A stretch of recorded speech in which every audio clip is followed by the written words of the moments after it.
In this video, I'll show you how to delete blank pages in Microsoft Excel, quick and to the point. Blank pages in Microsoft Excel are not very visible, unlike in Microsoft Word, so if we print, the blank pages will also be printed. First, go to the View tab on the ribbon. Click Page Break Preview. Zoom out so you can see all the pages. Look for extra pages outlined in blue with no content.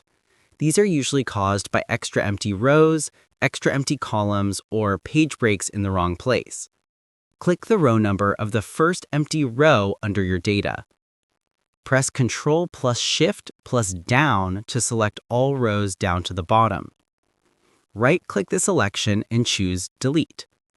Check if the extra page disappears in Page Break Preview. Click the column letter of the first empty column to the right of your data. Press Ctrl plus Shift plus Right to select all columns to the far right. Right-click the selection and choose Delete.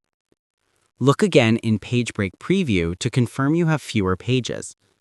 When you're done, go back to the View tab and click Normal to continue working on your sheet.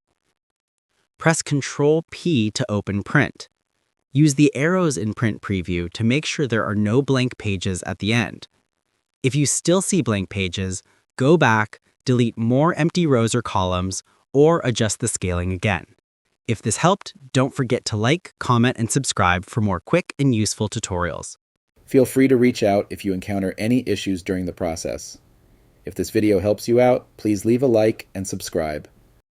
Comment below if you have any questions. If you need further assistance, consider hiring a professional using the link in this video below.